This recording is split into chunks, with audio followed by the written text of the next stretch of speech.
Cody. You know, Corey isn't my real name, right? Yeah. I made it up for business purposes, as Mr. T says. It's your in the station. old Key and Peele sketch. Yeah. I made it up for business purposes, but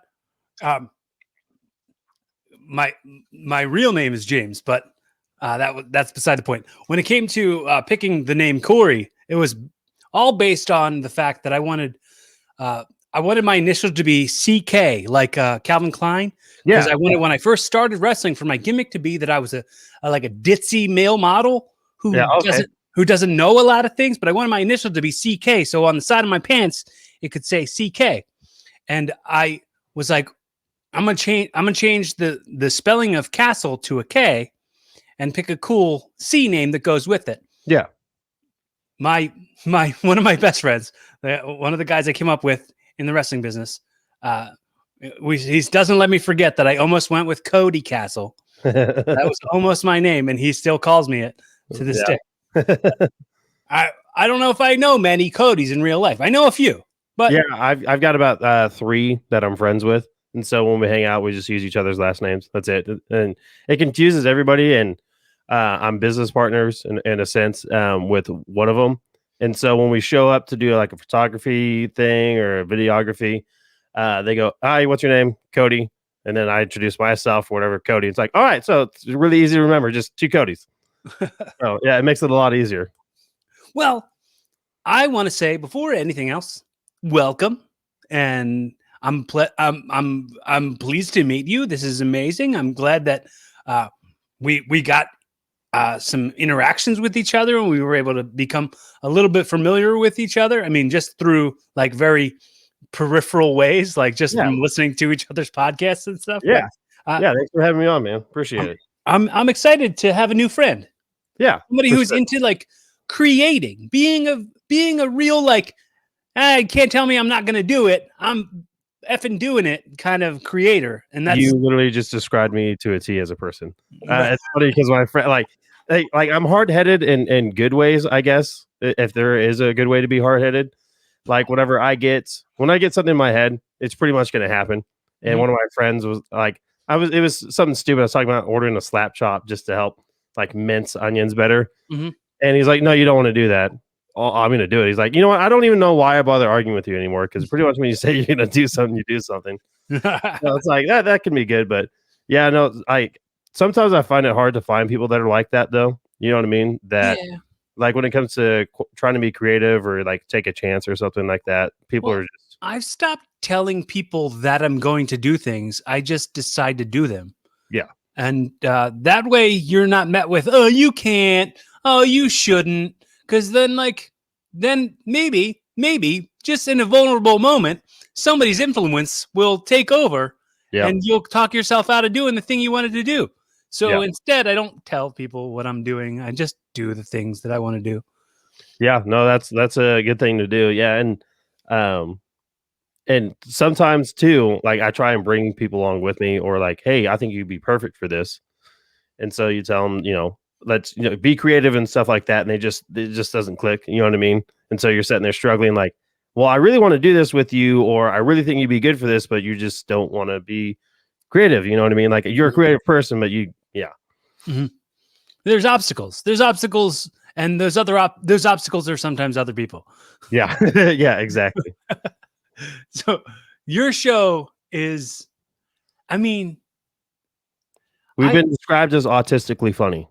It's very funny, but it's like you have to like kind of be ready for something that's gonna like kind of be offensive a little bit. You're gonna hear some words that you don't like. If you're looking for things to be offended by, this is probably the show for you. Yeah, we don't intentionally try and be like, we don't try and be like a Legion of Skanks or anything like that offensive. Have you ever listened to Come Town? Yeah. So we started our podcast and then we were maybe 5 or 6 episodes in, and my co-host Quint turned me on to those guys, and I was like, oh, okay. So I wouldn't say we've tried to mimic them or anything like that, but they've definitely been an influence. But I don't know. We like I said, we don't try and be intentionally offensive, but it's mostly just us rambling. You know what I mean? I do think I get the feeling. I do very much get the feeling that for me, I want to make sure this podcast is very much like if I wasn't on this podcast, this would be a show I'd want to listen to. Yeah. And I very much get the feeling that you and Quint have that same thought process. Like this, I don't know if you guys listen back to your own shows. I don't really listen back to my own show very much. I do because I like hearing, because most of the time I'm like the workhorse of our duo. Quint's just the talent, he's the Tom Cruise. He shows up on set, looks pretty, and is ready to go, and it just produces content. And I do all like the legwork, and then I work with our producer and stuff like that. So whenever we're during the show, like I'm hearing Quentin responding to him, but I like to go back and listen to it because I might have missed something because I'm trying to check something. Right. Yeah, I think maybe I'm too attention deficit for that. I don't know if I could. I hate listening to my own juggling. Voice. Yeah, I hate listening to my own voice, but it's fun to listen to him. Well, you know what I also get in my head about, and it happens to me a lot. And other people who are making things, please also recognize this vulnerability and understand it's normal. I beat myself up over how often I say like. The amount of times I say like, because sometimes when you're discussing something with somebody and they're looking at you in your face, it's you use that as a way to associate things with other things, and it's just like, if I don't say it enough, I'm gonna lose you. Yeah, no, 100%. Like I just said it right there. It's one of my filler words, right? And it hasn't been to the last 2 or 3 episodes when I listen back to it. I hear myself saying like a lot, and it bothers me. So whenever I'm talking about something and I know the track that I want to go on, I don't use the word like. If I have a point that I want to make, or I'm talking about something and I'm not trying to spitball, because our show is not scripted at all. Mm-hmm. Like I will generate topics throughout the week for us to talk about, but then everything else is just, hey, here's a topic, let's go on this for however long. Yeah. And so I find myself saying like a lot, and it's really been bothering me lately. So whenever we're recording, I do my best to like consciously think about saying the word like and try not to do it.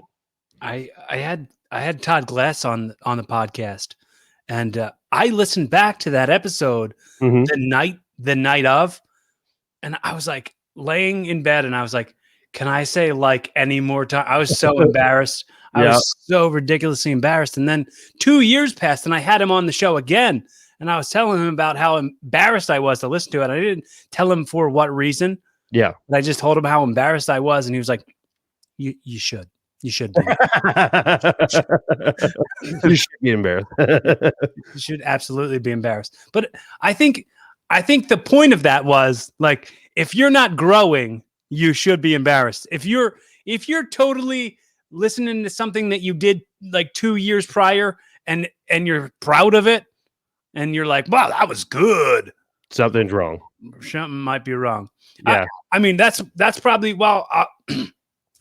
that's probably why I will avoid listening back to older episodes. Like, I started doing it in 2017, and I'm at this point. I got 230 episodes. Well, you're the 230th episode. Yeah, it's like, 231 episodes. I put one bonus in there somewhere, but just I can't listen back to many of them. A lot of times, what I'll do is I'll let it happen, and then I'll scroll through to find like what I thought were like the best parts, or some like highlights of it, something that maybe I can make a clip out of, or a pod snack, as my friend Jordan just taught me just taught me those words. I've never heard that before, so I'm just doing you just clip a little bit of the audio. I'm getting some feedback. Are you hearing? No, maybe it's just me. But yeah, no, I totally hear you. So our first 7 episodes, I think, we used just an overhead mic that we use for video production and whatnot. And after we got through a certain amount of episodes, I decided, okay, we are actually doing this. So I went and invested in, Shure SM7Bs, which I'm talking out of right now. Right. So when I go back and listen to those earlier episodes, I just want to punch myself in the face. For how for how they sound, and then B, just for like, I can tell how much we've grown and how much, I've been comfortable on camera and stuff like that, and producing via other work that we were talking about before the show. But just getting into like podcasting and being more comfortable with the sound of your voice and all that stuff. Yeah, I've definitely noticed a big difference. Not saying we're perfect or whatever. It's just better than we were in the beginning, which is, like you said, always a good thing. Right. Do you have kids? No, I do not. Not yet. No. My wife's making me wait until we're 30. So I got 3 more years to wait. Okay. Yeah. Is that something you want? Is that Oh yeah. No, I desperately wanted to be a dad. But she makes good points. But actually, in my family, my brother just had a child last January, so she's a year and 2 months old. There's been 5 generations in my family where the men don't have their first child until they're 30. Did you see? It goes all the way back to like my great grandfather had his first child when he's 30, and every man in our family tree since then has had their first kid at 30, which is totally unplanned. It's a swell pattern. Yeah. You want to stay inside the pocket on that one. Yeah. Have you seen King of Staten Island? Yes, I have. Yeah, I watched that movie. Yeah. Yeah. What do you identify with that? Like when Pete's doing thing and he's like, oh, for firefighters to have kids, it's incredibly selfish, and jumps into that whole bit saying that to the firefighters at the baseball game. I feel like no, because I mean, I'm a volunteer firefighter. I work in public service. I don't know. It's one of those things where I saw the point during the movie and whatnot. From the child's perspective, maybe. I don't know. I didn't think too hard about it. I mean, that does it holds true to a certain degree. You know what I mean? Because you want to have kids, you want to experience that and whatnot, but you're also in a profession that is very dangerous. Just like in the military, I served in the military as well.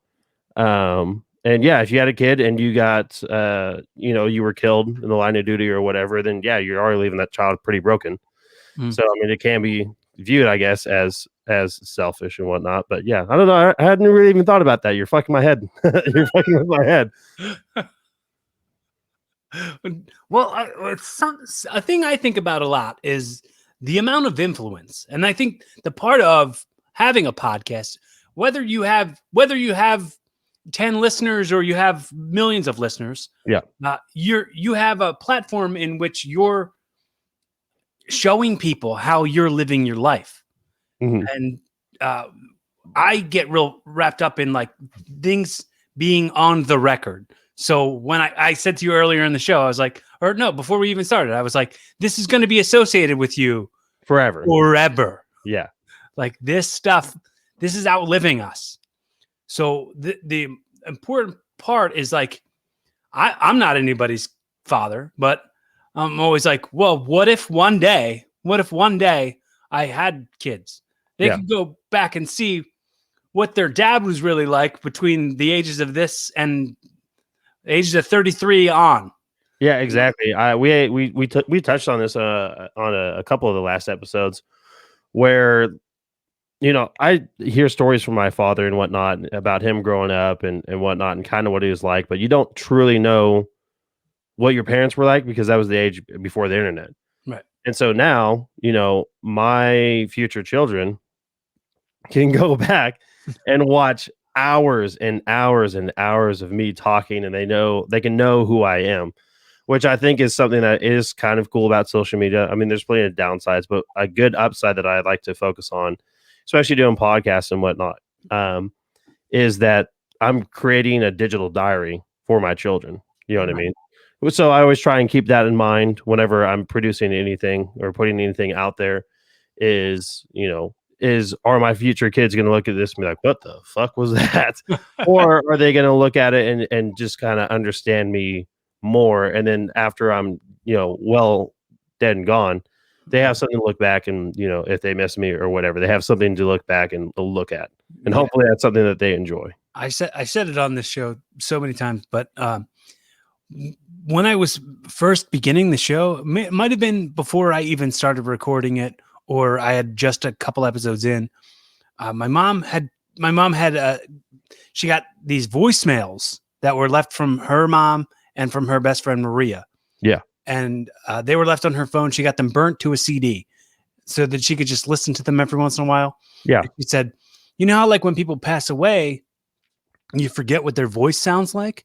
Yeah. And I was like, I don't want that. I don't want that. Like that was like a big motivator for me wanting to make sure I on the record say to people who matter to me or people who fascinate me that I see something in them that I respect and I'm glad we're on this journey. Like, yeah, that's pretty cool. And the part of that being like I wanted to make sure I got an episode with my mom where I could tell her how much I love her and I respect the sacrifices that she made in order to be my mom and not be her anymore. She gave up her Mary Bethness to be my mom. Yeah, no, I actually had did an episode with my mom as well. So okay. I know I'll definitely have that in the bank, you know, after she's gone. I need to get one in with my dad.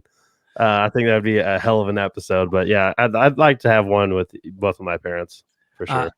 This might be a safe space for me to tell you.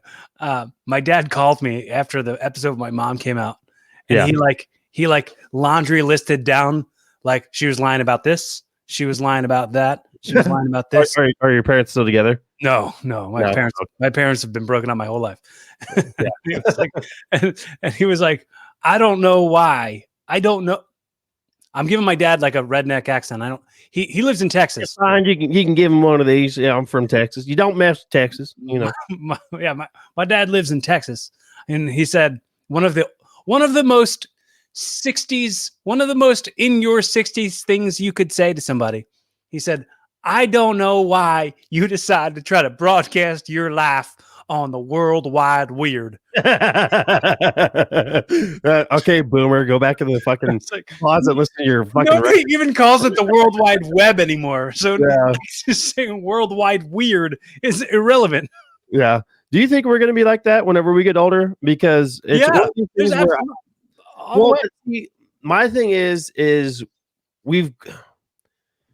there was a life, like, at least for me, like I'm 27, I was born in 93. So for me, the internet's always been around, but I was old enough to remember stuff while it was developing.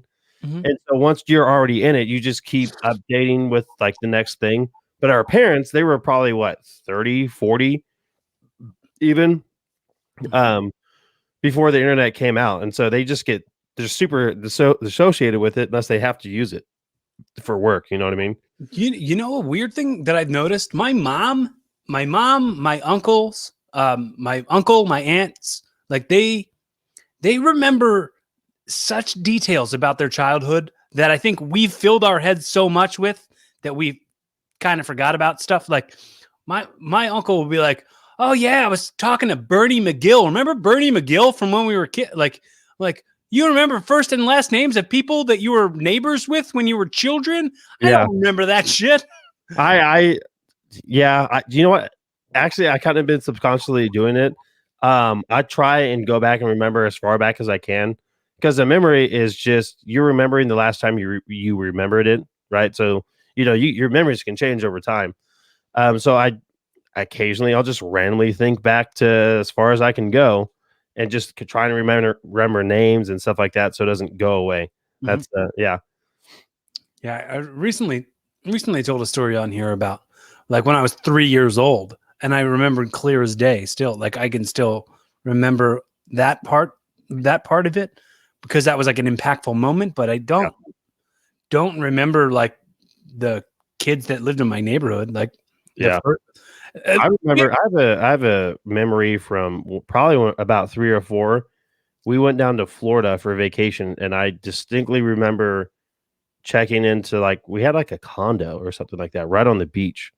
And I remember like walking in and my parents, I was being carried. I remember my mom turning on the lights like in the kitchen and then being able to see like the kitchen, dining room, and then out the big windows that led out to the beach. And then I remember it was probably on that same trip, walking into some water where that said "Do not walk in here," and it had seashells all over the bottom of the water body of water, whatever it was, and just cutting the hell out of my feet, like deep cuts and stuff like that from all the shells. I distinctly remember that stuff, but yeah, I'm with you. I can't remember anything else. I remember my childhood best friend, but That memory was a deep cut. yeah, there you go. Oh! Actually, I wonder if you can. Whoa! Yeah. I can't hear myself anymore. Oh, I can still hear you. I can't hear you. What just happened? Oh, I hit the wrong. Did you come unplugged? No, I just hit the wrong button. Yeah, I think there is I think the nostalgia that we have. I'm not. I mean, I'm a little bit older than you, but Yeah. Our generation. I'm 37, so I think our. Am I 37? Yeah, I'm 30. I have to do that shit all the time. I'm like, how old am I turning? How old am I? Right. So I think we do this thing where we like go look at the nostalgia, look at like what like having the physical medium of something means to us. Yeah. And like everything can be streamed. Like, what's the point of having this whole shelf right here with all DVDs and stuff on it? And like that's kind of lost. And by us going like, these kids will never know what it was like. They have they grew up with a smartphone. And yeah. They don't remember having to buy a DVD player when it came out, and all your VHS tapes are now obsolete, and you can never watch them again. I was saying like when I started pro wrestling, my first match in pro wrestling, my theme song was played on a cassette player. Like it was a cassette tape that had my theme song on it. But like these kids these days will never understand. Yeah, no, we're definitely gonna be those boomers that when they're older and they're like running around in virtual reality for 20 hours a day or something like that. Your kids will never remember, or you'll never know what it's like to live in the real world. You need to go outside and get sun. Stop having your reality augmented. Yeah, exactly. I think that's coming though. Like, Yeah. I think honestly, I'm hoping I can make it to probably 2070, 2080 at the most, because that would leave me at 87. I think honestly by 2050, 2060, VR is definitely going to be. I don't think it's going to. Have you ever seen? It's a not Channing Tatum, but the guy from 300. Gerard Butler. Gerard Butler. Yeah. Yeah. Have you seen that movie? Yes. Yeah, I've never seen it, but I remember it. I remember it coming out.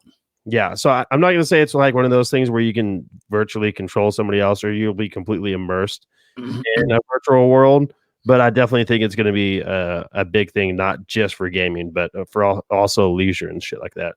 Dude, did you see the movie Virtuosity with Denzel Washington and Russell Crowe from the 90s?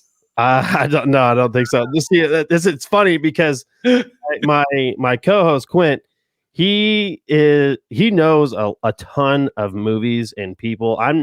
I'm good with names, not with matching names to faces. Mm-hmm. But then he's also seen a lot of obscure films or just a ton of films from the 80s and 90s and stuff. And so he'll reference something like, I've never seen that. Dude, it came out in 87. Yeah, like 30 something years ago, Like, yeah, that was a few years before I was even born. Yeah, so sorry. Yeah, like my parents haven't even met yet. Yeah, crucify me for not even knowing that. Sorry. Yeah, I think Virtuosity would be a fun watch along, like a good. You can do. What's the plot? Spoiler alert for all of you. Yeah, sorry to ruin a movie that came out in 1995, but here's what I think happened. I think there was a virtual reality game where Russell Crowe's character was the bad guy, and then the character somehow came out into the real world and was killing people. Oh, okay, gotcha. It was a video game. Yeah, escaped the virtual world and became reality. Great one to before. Yeah, and in that, I remember watching the behind the scenes to that. Like it was like on I don't know. There's a behind the scenes thing on TV when I was Yeah. a kid, and Denzel being like, "I'll never do another action movie again. This is kicking my ass." I'm like, dude, you've done so many action movies since then. Oh yeah, 100%. But that, like I said, like we said, the memory that just sticks with you. For some reason, I was watching some behind the scenes thing. I don't remember why I was watching it, but for sure, I remember being like, every time I saw Denzel in an action movie after that, I was like, hypocrite, Yeah. hypocrite. You want to know what another one of those random memories that I have, and I don't know why. Do you know who Louis C.K. is, the comedian? Mhm. Yeah, I was gonna say a lot of people do, but I remember watching this like obscure talk show late at night, and Jim Carrey was on there, and they were asking him what his favorite like up and coming comedians were, and he said, "Oh, I like Louis C.K. and his stuff." And I was like, "Who the hell is that?" And then I want to say like 5 or 6 years later is when Louis C.K.'s first special came out on Netflix, and I think because I saw his name, and I was like, "Oh, I think I saw something with Jim Carrey talking about that." That's why it stuck with me. But yeah, it was just a really obscure, random memory that's just stuck with me on that. I can remember the set and everything, and I'm like, it was like probably 1 o'clock in the morning, like some cable access TV that he did. Dude, Jim Carrey is definitely one of my heroes, like for sure. I did you watch the Showtime show Kidding that he did? No, the last thing I think I saw of him was number 23 just 23. 23. I think Yeah. was that his last movie that he did? No. No. He's Well, done tons of stuff since then. Well, what was his last film? Because I also remember him. He was Netflix put out this.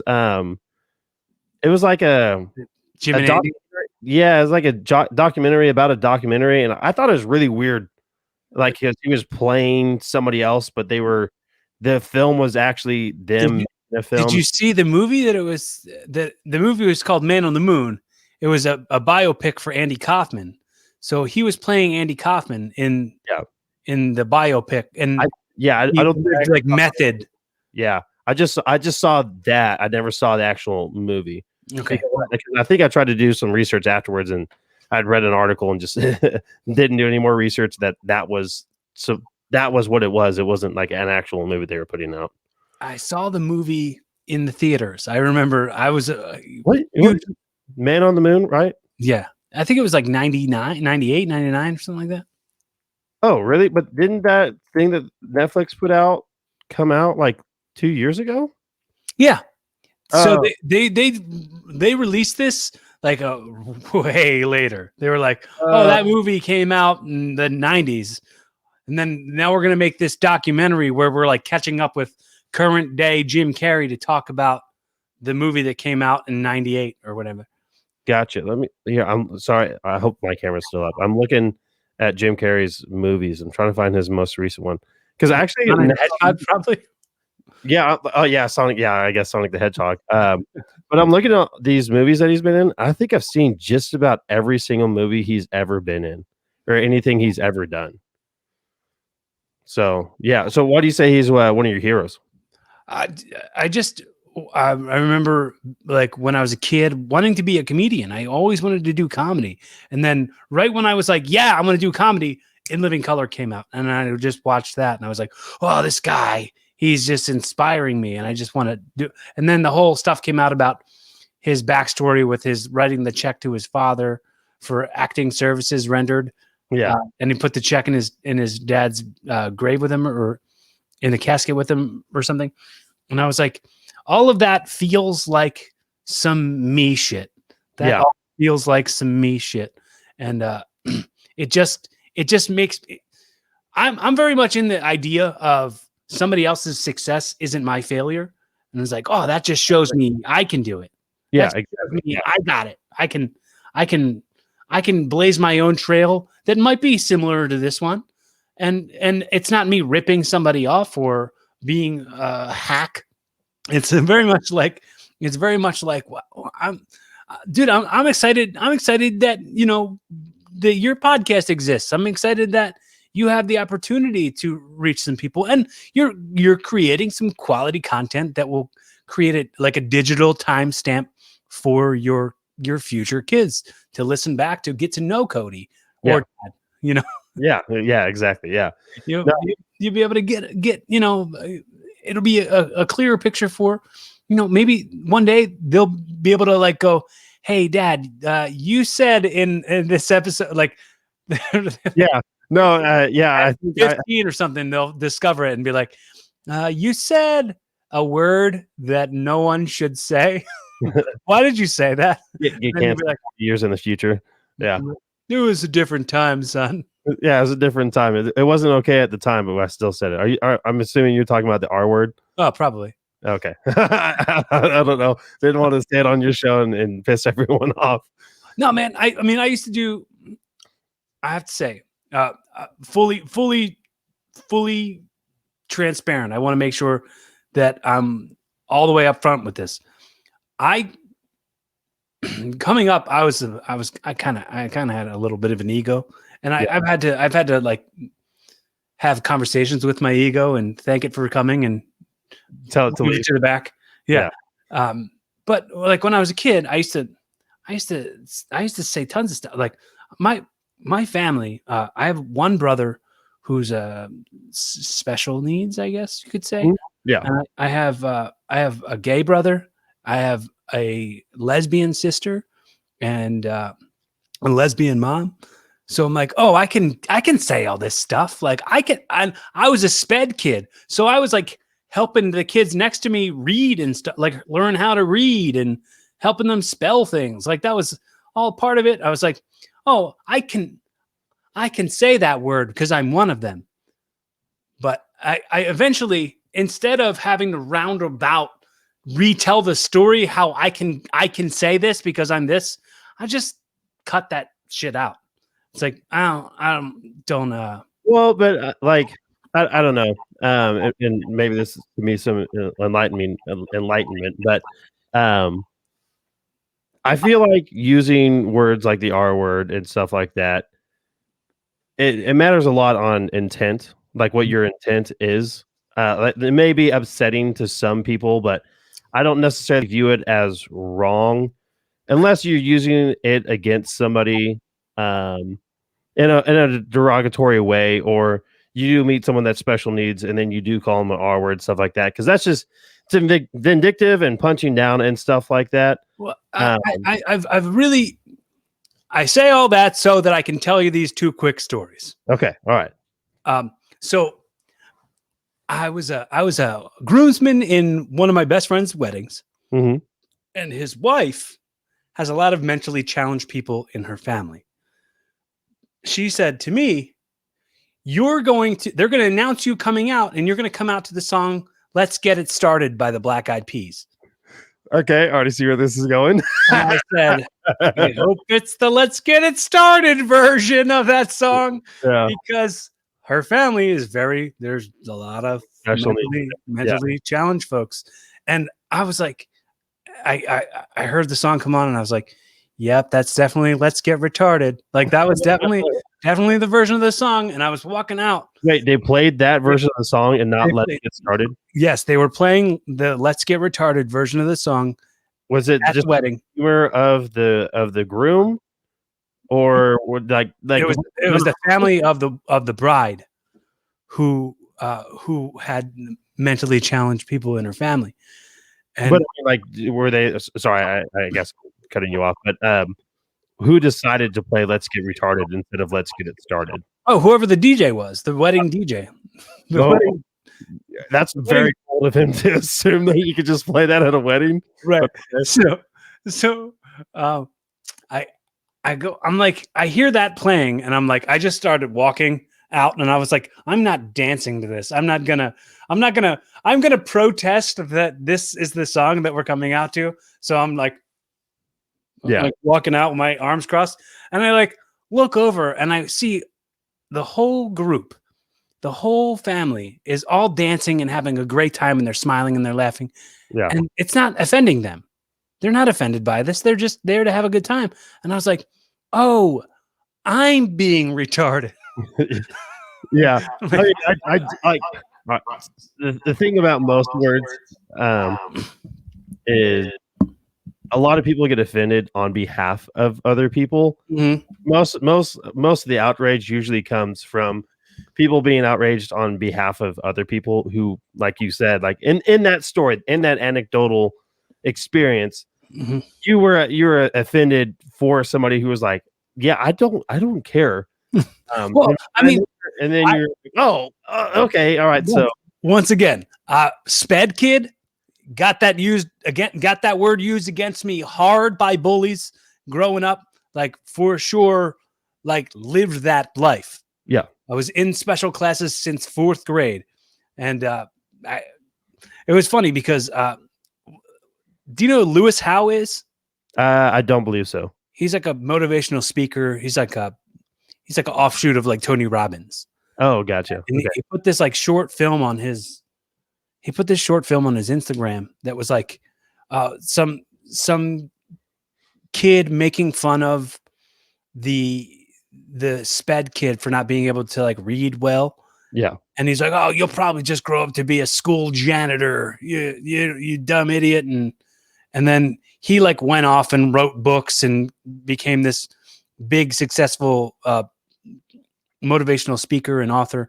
And then he went back to the school to meet the teachers who encouraged him. And that kid who bullied him was the school janitor. And I said, I commented on it. I said, that exact thing happened to me, except I didn't like write tons of books or anything. Yeah, I'm not like majorly successful. But I was at the time, there was a kid who when I went to special ed, there was like the school the class picture, like everybody in that grade is in the picture, and this kid said, "You don't belong with the rest of the class. You're retarded." And as the kid said it to me, he's like, "You belong with in another picture with just the them sped kids." Yeah, and pretty fucked up. it kind of traumatized me. And Where are you from? Sorry, from Philly. from Philly. Okay, all right. Okay, I was gonna say because that's definitely something to me that like when people say public school, that comes to mind, and it's so foreign to me because we didn't have any of that stuff. I mean, I went to a super rural school, between cornfields and cows, and like never once saw any bullying. Nobody. I mean, our class sizes were 50, 60 people, so you knew everyone was going to combine junior high and high school. So you never saw that stuff. So when I hear stories about like public school, most of the shit is really foreign to me, and I'm like, that shit really happens.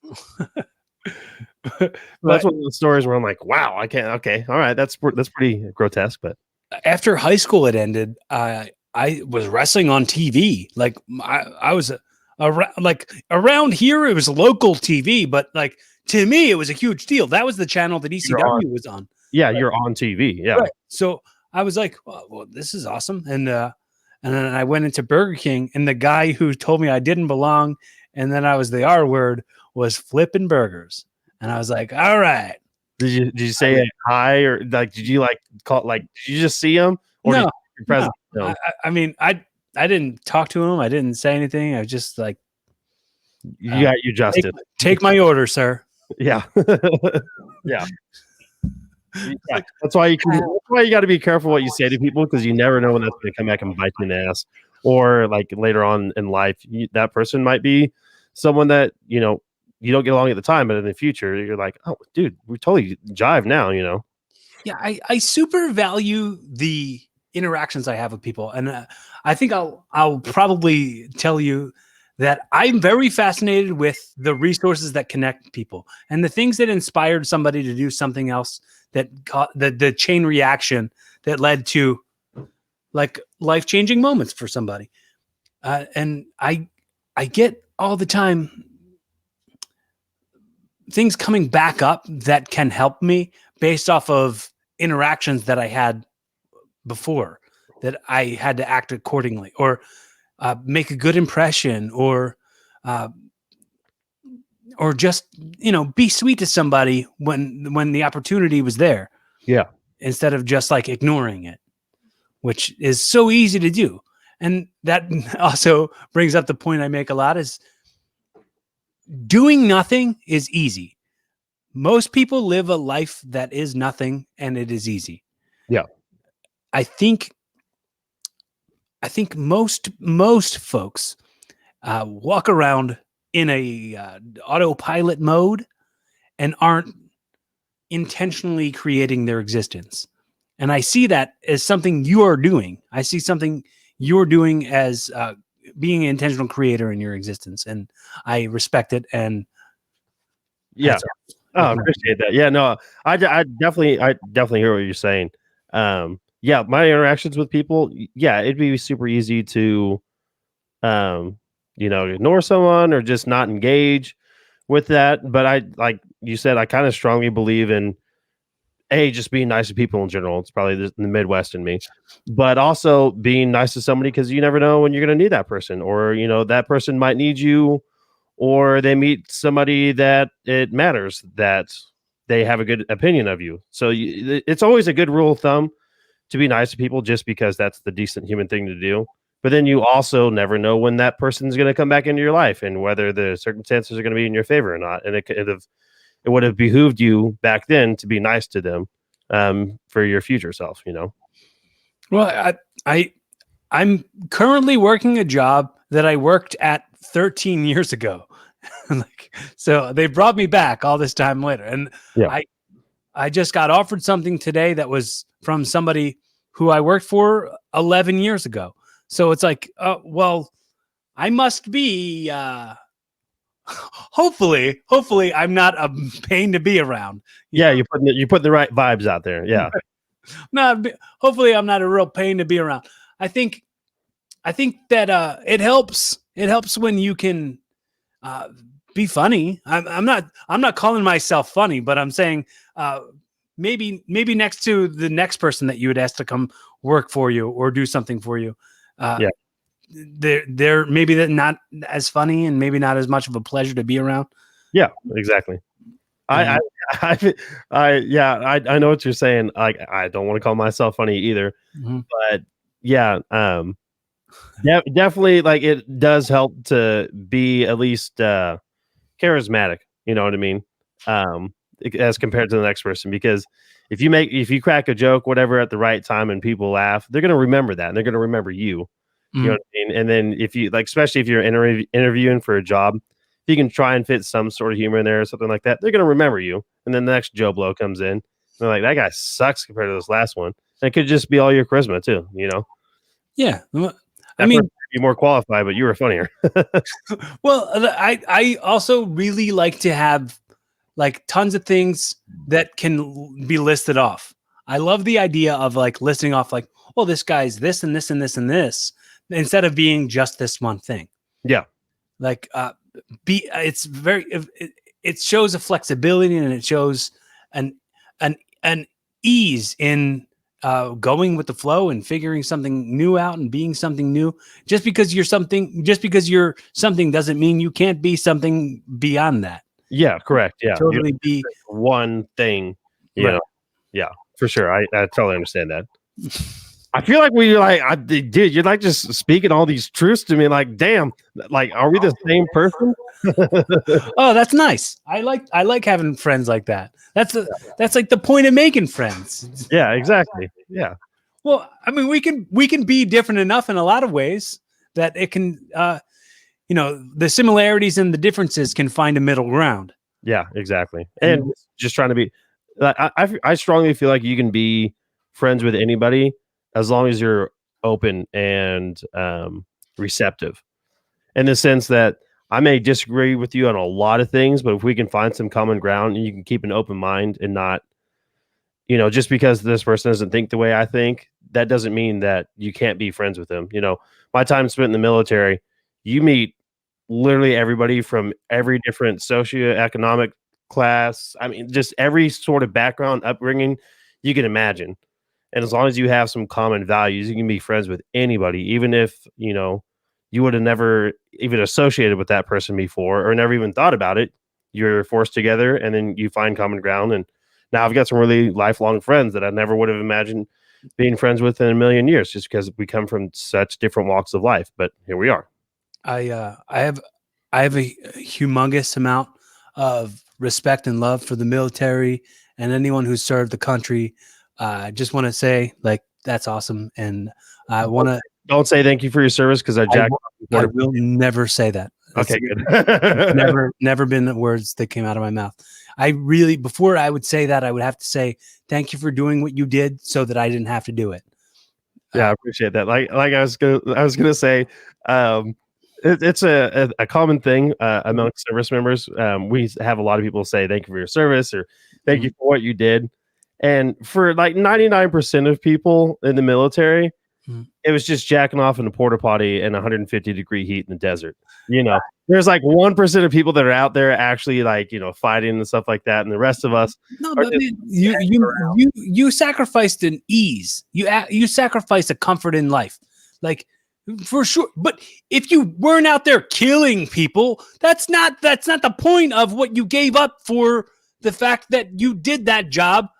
That was your job. Yeah, fair enough. Inside of that job, you gave up your whole life. Like you could have started a family. You could have got a job that was secure. And let me just shout out to my friends Renee Encarnacion and Dan Webb, real close friends of mine. We talk about the military service stuff all the time. Yeah. But I for sure want to make sure that it's known how much I respect the service members. Appreciate that. No, and I wasn't trying to downplay that or whatever. It's just like it's a common trope or like a funny trope with veterans and stuff like that. That when people start going in that stuff, it just makes me cringe. Not for a bad reason or anything like that. It's just I don't know. Selfless service is one of the Army's, you know, core values, and yeah, it just makes me squirm when people are like, "Thank you so much." I'm like, "No, stop!" Just be like, "Hey, thanks, man. Cool. I got the sentiment." I think the idea, the cringeness of it is kind of like the cringe is like the Alcoholics Anonymous, and then you start walking around telling everybody they are in this meeting and who you saw there. It's like, hey, you're breaching what you're breaching the protocol here. Yeah. Do not tell me who was there. I don't want to know who was there, and it's not none of my business. I wasn't there. Right. Like, oh, well, they had this amazing story in which this happened and that happened. Like, do you understand what that second A means? Yeah. Anonymous. So yeah, I want to talk to you about your wrestling career. So whenever we were talking via sorry, do you want to do something first? Oh, I was going to say, I was going to absolutely right now just give you the opportunity to ask me anything you want. And if it goes from pro wrestling and then goes somewhere else, cool. If it stays in pro wrestling, that's fine. Cool. All right. So whenever we were talking via Facebook, you know, trying to get interviews and stuff like that set up, I mentioned to you that I routinely take every chance I get to dump on people that enjoy like just wrestling fans and whatnot. And my co-host Quint, he really wanted to do pro wrestling, but he kind of, I think, he blew out his knee in high school playing football and stuff like that. But he's super into it, so mostly I just try and dump on him just because it's Quint, and I want to, you know, push the buttons a little bit. But so how did you get into that? Was it just something where, because Quint, he just saw like WWE or whatever, he saw wrestling on TV, and he was like, that's really cool, role models, and he really wanted to do that. Is that how you got into it? Or I think honestly, when we were kids, it was WWF. Yeah, that's right. Yeah, right. I saw it on TV plenty of times and watched plenty of those. Yeah, I think that there was a lot of storytelling and a lot of escapism in being a fan, because you could go like, well, our family's really poor and it's hard to manage these feelings that we have, but I know, like, I can look at this character and try to identify myself in that, and if I were him, this is what I do. And it's sort of like escaping from, I don't want to say my life sucked, because my life was fine. I did, but there was times where it was like, it would be like, well, my dad's gone, and there's struggles and money, and the rent's hard to like. It's all that stuff is like, oh well, I can get lost in my fandom of this. Yeah. So are you saying that all pro wrestling fans are poor? Probably. I was gonna say, if you look out in the crowd, you can pretty much you point out. Well, yeah, not a fucking iPhone to be found one in that crowd. Pro wrestling. I would say this with all the most love and respect and admiration I could possibly say for my own people, because these are my people. Yeah. We are together as people in this. A good portion of them live in trailers. Oh, 100%. See, that's the thing though, is like everyone that's like a NASCAR fan or fans of pro wrestling, those are like what you would think of me. I live in Kansas and whatnot. I'm just a bunch of white trash fucks running around at these events. So yeah, I totally get that. I do stereotype that I like to push on, and it really pisses a lot of people off. But it's all in good fun. I do like to push the idea of what pro wrestling is. Pro wrestling is it's not it's art. It's a show. You know what I mean? It's not like a sport, and it's not a competition. It's a story, and it's a craft, and it's very like, it's easy to watch it and escape from whatever you're going through. Yeah, it's like watching a movie, but it's on every week. Right. And like that, it's the funniest thing. And I hope to represent my pro wrestling people as much as I can, because I say this all the time. I say The Rock belonged to us first, and we let the rest of you have him. Like, yeah, he was ours. And like I know a lot of people don't come forward with saying they agree with me on that, but people are like, "Oh, you let us have him," and like give me crap for it. I'm like, yeah, but no, like I knew him before you. Kind of like being like, I liked them before they sold out as a band. Yeah, exactly. Like, I used to go to their shows when they were playing at my local bar, and now they're playing, Madison Square Garden, sold out for 2 weeks straight. Right. Yeah. No, my biggest thing too that I like to quit, especially, is I say, pro wrestling it's all fake. And there are a lot of diehard fans that will either deny that it's fake, or they'll say, yeah, it's staged acting, but look at all the stuff they do, like cage matches and dropping from the lights and stuff like that. You can't fake that. Like, there is a lot of like risk and pain and stuff like that goes into it. But I just be like, dude, I don't know. You're just watching a bunch of dudes pretend to wrestle. So I have to say, this is a very personal issue for me. Yeah, and I'm not trying to piss you off or anything. Like, it's not working if you were trying. Okay, good. But when I think about pro wrestling, and we talk about it being something that people grow out of, and I don't think that's possible when you're not influenced by somebody else who's shaming you. Like, I think if you like it, be proud you like it and keep watching it. But if somebody goes, "Oh, that shit's fake," you shouldn't have that's for kids. Like, I think it's up to you to decide who it's for. Oh, exactly. And I never intend to shame anyone to not watch it anymore. I just like to give people shit for watching it. Right. But which is what it'll do. That's what it's gonna do. It's gonna people go, "Oh, well, Cody said it was stupid, and I don't want Cody to think I'm stupid." So I'm not. I'm fully waiting for my inbox to just fill up with people that watch pro wrestling and just absolutely smack the shit out of me. I think honestly, the way I look at it, the most people who try to just like go blow it off, and when it came to wrestlers, and I'm sure you've heard this word, kayfabe. Vaguely, yeah. I've heard that word before. Okay, that's the art of protecting. Most of us who, and I'm going to say this because I've been growing up with pro wrestling in my life for more of my life than I wasn't. Yeah. I say when you say fake, you discount the fact that like that ring hurts. Everything we're doing hurts. Yeah. There isn't like it isn't all cut. Let's get the other angle. It's very, very brutal, and it's for tough people. Like And there's a lot of weak ass injuries that you can sustain doing a show. right. Yeah. So I totally respect that too.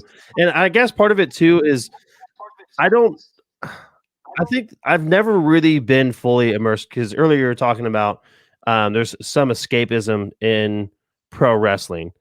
But I guess I've never had anything where you just lose yourself in that and whatnot. Right. So I just and part of it comes from just like not understanding that like how you can fully immerse yourself into something to the point where like you enjoy it so much because I didn't have really any role models like professional athletes or anything like that. I was never like, oh man, I can't wait to grow up and be like Albert Pujols.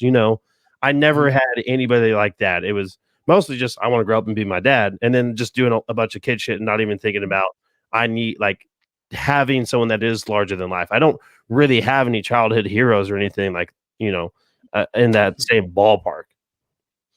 Right. I going back real quick, and I'll get right back onto this. Yeah, no, go ahead. But as part of the kayfabe and why I was bringing it up before in the before times, if you would say the word fake around wrestlers, they'd be obligated to hurt you. It's part of the code. Like you definitely can't get punked out by somebody.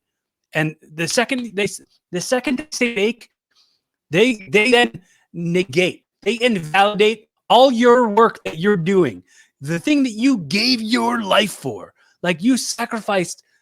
Honestly, dude, I've missed so many funerals and weddings and parties. I've missed out on all of that to sacrifice my dream to be this fake thing. So you're calling me fake? You're saying everything I believe in and everything I gave up my life for is so easily dismissible? I should beat the fuck out of you. That's in my head, like the adrenaline in that and the protecting the business should be like, well, don't ever call wrestling fake to a wrestler because they'll destroy you. Yeah. Well, just like how I wouldn't walk up to somebody in the UFC and be like, I bet you I can beat your ass, pussy. And then he just proceeds to absolutely dominate me, Put some shoes on you, weirdo. Yeah. Put some shoes on. Hey, why don't you wear some real fucking gloves? Or why don't you do bare knuckle boxing, pussy? Like, yeah, I've done that before, but I'm gonna sit here and judge you. Yeah. I mean, what was the question again? Yeah. How did I get into it? I don't know. I think I was just mostly just throwing out all my points on things that I like to peeve Quint with regarding pro wrestling, and I figured it'd be good to bring those points up to a pro wrestler. Okay. I mean, it's a thing I've always been, and a thing I'll always be, and it's a humongous part. It's taught me tons of lessons about my entire life, and inspired me on who I'd like to be like and who I'd like to not be like. Give me a role model. I didn't have a dad, so pro wrestling filled in for that. So did you have I find a lot with like my friends that do like pro wrestling, and it's quite a few of them. Did somebody get you into it, or is it just something that you watched on TV and then that's how you came to enjoy it? Because like I said, a lot of my friends that like pro wrestling, they're into it because their parents were into it. Do you think, and if somebody did influence you to like it, do you think if they wouldn't have influenced you or exposed you to it, that you would have been immersed in it? I don't think. Well, I know no one in my family is a wrestling fan. No one in my family's ever watched wrestling. Like my little sister used to watch like Monday Night Raw with me sometimes. Yeah. But mostly nobody in my family. Like my brothers, my sisters. Like my brother that lives in Texas watches wrestling, and we talk about it every once in a while. But like it's not something we jump really hard into the conversations about. But he probably looked at it. He was like, "Oh, my big brother's a wrestler. That's why I'm going to watch wrestling." Yeah. Yeah. Maybe maybe I was the thing maybe I was that person for him, but I don't think anybody specifically was that for me. I think my friend Scott, who like I'm still very close friends with, I work with him every day. A lot of it was for us to have something to talk about on Tuesday morning at school. Fair enough. Yeah. Like for us to talk about something at that's, I don't know if they had breakfast at your school, like the lunch tables. Oh, they did, but I did not get there early enough to fucking yeah. So it was mainly so that I could discuss wrestling with Scott on Tuesday morning, or I think I don't know how familiar you are with the timeline, but I think that what the main things that like hooked me, I remember I watched WrestleMania 13 at my friend's house who lives across the street from the house I currently live in. Oh, that's cool. Yeah. And he doesn't live there anymore, but I watched WrestleMania 13 in his house, and I saw Stone Cold Steve Austin versus Bret Hart in the I Quit match where Austin like bled and then passed out. Yeah. So like the few things that I've seen, I remember that like the Undertaker, Kurt Angle, he was an actual wrestler, and then he joined the pro wrestling scene. I'm trying to remember what other people were in, because I want to say it was probably the early mid 2000s, because when I was growing up we only had 3 channels, like we did not have cable. And Raw came on Monday nights on one of the channels, so I mean I would watch it. But yeah, so that was pretty much, that was my limited era. So I want to say probably 03 through 06, just catching something. So I mean, that wasn't the best era to be a fan. I think the best era to be a fan was the 90s through like 2001. I don't know, like maybe 2002. I remember that I got into that right after that was the Hell in a Cell match with Undertaker and Shawn Michaels, where Kane debuted. I think that happening was the thing that made me go, I'm watching this. I'm watching this all the time now. Like I must at this point now watch Raw every week. SmackDown wasn't a thing yet, but I was like, I had to watch WCW. I had to watch WWF. I had to like consume as much pro wrestling as I could because it was fun. It was just fun. Yeah. So after you like childhood, so when did you get into pro wrestling? Did you start out like amateur, like backyard mattresses and stuff like that, and then get kind of yeah? We actually used to do like mattress fights up in my friend's garage. Like he had the loft above his garage. Yeah, we used to do like fake mattress fights, and then we do like trampoline fights, and then my friend Scott, who I was just telling you about, found an ad in the newspaper. And this is an ad in the newspaper. When I was a youngin', we used to read a physical newspaper. Everything wasn't on the internet. So Scott found this thing in the newspaper that was like that there was a wrestling school right around in our town. It was in Bristol, PA. We live in Bucks County, so it was in our area, and kids our age were going there. So he was like, "Well, let's go," and I was like, "Yeah, we absolutely have to go." So we started going there, and it was the summer before 9th grade, so I was 14. Okay, and we kept going there until the place shut down, and then from the people that I met there, I went to a real school and learned how to wrestle for real, because that thing around us was just like it was kind of like a backyard, sort of like glorified backyard wrestling. It was like these like dudes who were students at this other wrestling school like dropped out, and they wanted to start their own thing, and they didn't know what they were doing. They got some basics and like, oh, I know. Yeah, let's start our own business. I've been here for 6 months and a day. I know what to do. Yeah, that's mostly why when I tell the story, I don't say their names. They don't deserve it. Yeah. Been in the business for 10 whole months. I know everything. You should listen to me. Right.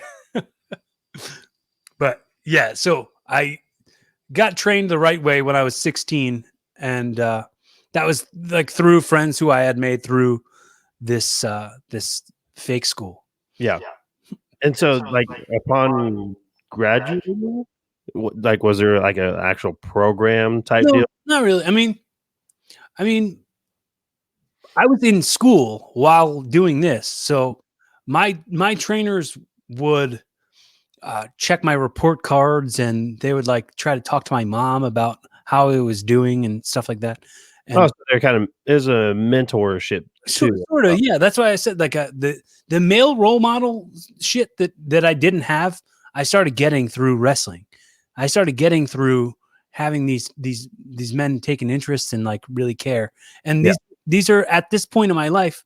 Some still like it's such a cool thing to know that as a man, I'm friends with these men still. Yeah. And like it's not the like teacher student relationship anymore. It's just like we're great friends. Yeah.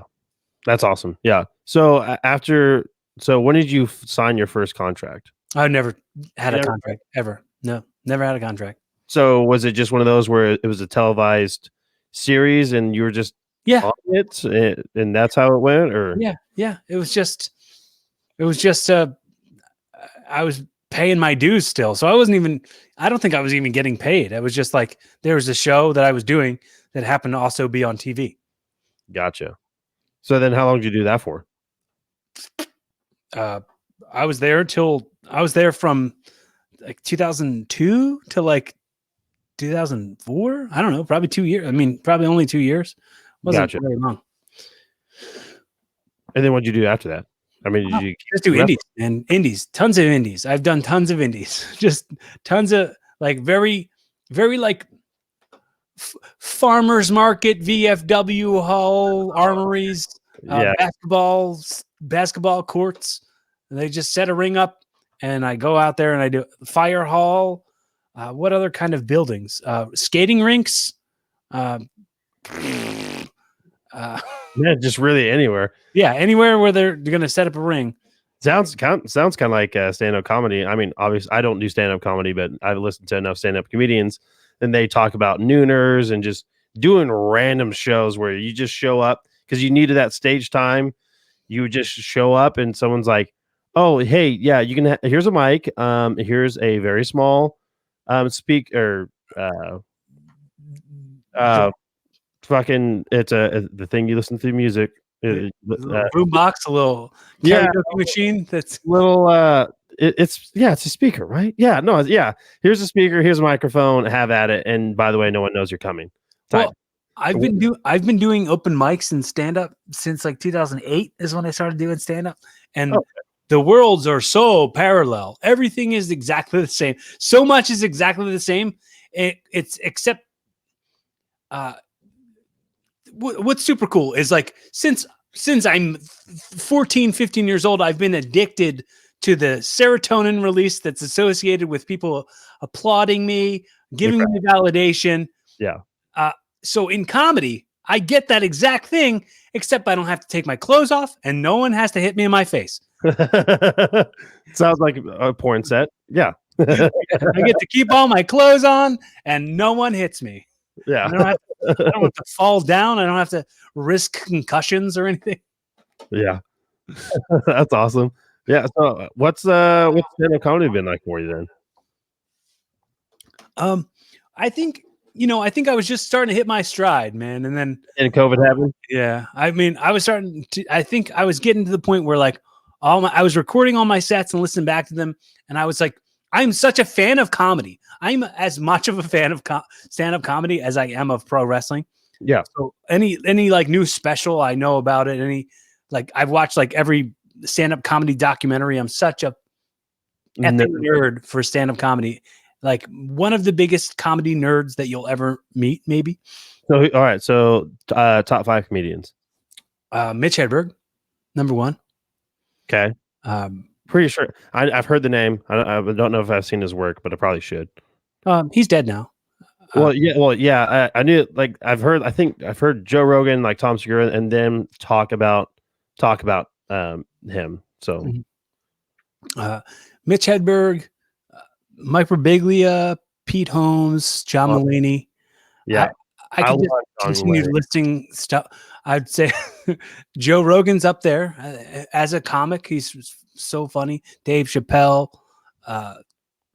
I've watched the new Brian Regan special 3 times already. Have you seen that on? I didn't man, I put it on the 2 nights ago. Yeah, I put it on a couple nights ago to watch it. I don't know. I'm just because I remember watching his special that was before that. It came out. I think it came out in 2017. Mm-hmm. I've just been never a big fan of his brand of comedy. I think it's mostly the voice. I've heard him on podcasts, and I like him on podcasts. Same with like Joe Rogan. His obviously him on podcasts. Obviously, it's great to listen to and whatnot. But I think I've mostly come to know Joe as being just if you want to listen to people talk and actually like learn stuff and whatnot, definitely great. And I've watched the specials that he's got on Netflix, and there's funny stuff in there. But I don't know, maybe it's just the way my brain it recognizes him now is mostly for just I don't know his content other than his stand-up stuff. Mm-hmm. And I like Mike Birbiglia. Yeah. He's his special wasn't the Tennessee Kid, is it? That's Nate Bargatze. Yeah, Bargatze. Mike hold on, I know I've seen his stuff. Thank God for Jokes was one of his specials on Netflix. My Secret Public Journal. Yes. So I like him. His delivery is a little strange for me. What's the he talks in a falsetto a bunch. He's got like 10 specials. He's got 6 specials out on Netflix. Balding white dude. He talks like this and he'll come back down and he's a major comedian. I gotta look at him. Right.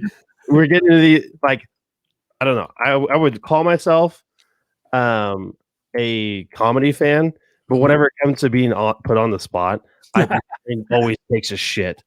Right, that always happens. It's when I listen to one of my favorite comics has my favorite podcast. His name's Pete Holmes, and he has a podcast called "You Made It Weird." And I listen to it, and I'm like, man, he's so smart and so good at stuff. It's like when I'm like, oh man, that's one of the things that inspires me and goes, well, if I have a podcast, I want it to be something like what I would listen to. So when I would listen to Pete Holmes, I'd be inspired to go like, oh, I want to make sure I kind of know what I'm talking about when I'm talking about the things that I'm discussing. Jim Gaffigan is who I was thinking. Hot Pockets. Yeah, I can't. When he goes up into that high voice, he loses me. I've watched every single one of his specials. I enjoy the stuff he does that's in his normal voice, but whenever he goes up into that stuff, I'm just, come on, man! Like you're doing really good. I just can't handle it. I like Jim Gaffigan. I watched all of his stuff, and but I think that character isn't the best in my opinion, but I like it. I like him, but he's not one of my favorites. Yeah. What about Bill Burr? Bill Burr is amazing. Like nobody could do what Bill Burr does the way he does it and get away with it. Yeah, dude. I was listening to a podcast the other day and someone mentioned like Richard Burr or something like that. And I was like, wait, is that Bill? Because I've listened to Bill's podcast since it came out in 2007. So probably since 2013. And I remember in one of his episodes, he was doing a benefit for his brother's Senate campaign. and I know that they're from Massachusetts. Uh-huh. So I was like, oh, is that his brother? Anyways, clicked on an article that was about Bill Burr and his family. And the article said Bill Burr, most known for his work in Breaking Bad and The Mandalorian, who is also a stand-up comedian. I was like, are you fucking kidding me? Who is writing this article? Bill Burr is one of the powerhouses in comedy, but Right. you really wouldn't know it. Bill Burr, to me, like, he's not one of those really, if you know comedy, you know Bill Burr. But if you don't know comedy, you may not know who he is. He's not like a Joe Rogan who's been on TV a bunch with like Fear Factor and stuff like that.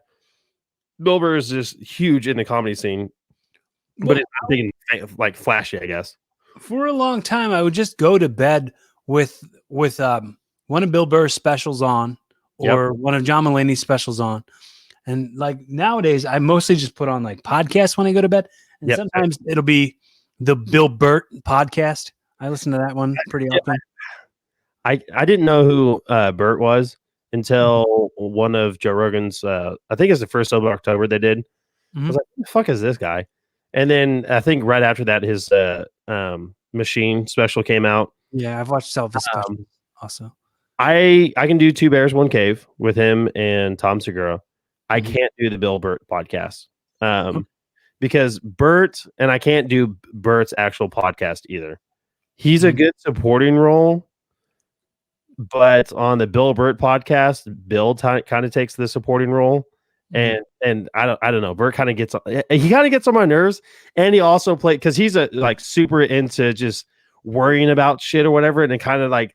I'm kind of one of those people too when he starts like, oh, I should go to the doctor because all this, whatever. Like he gives me anxiety listening to him because I'm like, I do that same shit. Anxiety levels up. Yeah, it's like I do that same shit. I listen to podcasts to escape that stuff. I don't want to have to think about it. Yeah, I'm dude. Do you watch Todd Glass's specials? Todd Glass. Let me Google him real quick. Like I said, man, terrible with his stuff. Todd. He's got. Just have one come out. Yeah, I think he has 2 specials on Netflix. Oh yes, okay. I recognize him, and I'm pretty sure I've probably seen one of his specials. Here's okay. Yeah, dude, you should watch his stuff. He's the guy that you had on the show. I did, yeah. Fucking nuts. Okay, yes, I know. Yes, I've seen one of his specials. Correct. Do you know Mark Normand? Yes. He's on Rogan a lot. Yeah. But he's got a special on YouTube called Out to Lunch. And it's really, really good. So if you get a chance to YouTube that. Out to Lunch. Yeah, I'll put it in my notes real quick so I remember it. Yeah. So John Mulaney, does he have any specials earlier than what the ones he's got on Kid Gorgeous, Comeback Kid, and New in Town? Yeah. New in Town's the newest or the oldest one that's on Netflix. Yeah. Does he have any other before that? He just had an album before that. Gotcha. The album is on Spotify. It's called The Top Part. It's really funny. Cool. Have you? There's another comedian that I've never seen any of his. Like I've never seen him have a special. But he's super funny. He comes in my Pandora stand-up comedy thing all the time. Chad Daniels. Yeah, he might have one special, but that dude is the funniest guy. Do you have Tubi? No, I do not. On the free app Tubi, I think my boy Dad Chaniels has 2 specials. I actually have bought both of his. Because he released them as albums, whatever, and I bought them on iTunes. Okay, yeah, but I don't know why he hasn't made it bigger. Yeah, I mean, he's doing good. He's doing good. He's doing pretty good. I wouldn't say he's failing in any way. Well, yeah, I don't mean that, but he just needs to get a special on Netflix for more people to know he exists. Yeah, because I mean that is one of those things where you can bring up most of the big names in comedy, people will have at least heard of them. But Chad Daniels is one of those guys. I feel like he's one of the funniest people that you've never. He's so funny. Yeah. Do you like Joey Diaz? Yes, I You tried. totally would love Joey Diaz. Yeah, no, I've listened. I love him on Rogan. I've listened to Joey's podcast. Uncle Joey's joint. You listen to that? I probably listened to his the church. No, the church of what's happening. No, right. He switched it. Did he? He changed the he moved back to Jersey, and so Lee Syatt's not on the show with him anymore. He doesn't call it the church anymore. He calls it Uncle Joey's joint. And I listened to his episode that he put out today with Doug Stanhope. Okay, that was fun. Yeah, so I listened to him because I loved him every time he was on Joe Rogan's podcast. Like when I saw Joe Rogan, Joey Diaz, like I couldn't hit the button fast enough. I loved listening to him on there, and I listened to his podcast for probably a month or two, like every week, and I just couldn't get behind it. He's another one of those people like with Bert. Love him on other people's show and whatnot, but just can't for whatever reason. He's not as funny on his show, I think, as he is on Rogan, because on Rogan he's telling all these stories, and his podcast is mostly kind of uplifting and just trying to build a community. You know what I mean? Sweetie, he's such a sweetie, and that's why I love the because you'll hear him on Rogan and you'll be like, this guy he's calling everybody cocksucker, so you think like he's a jerk, but then you're like, oh, I wouldn't describe him as a jerk. No, not he tells all these funny stories that like literally.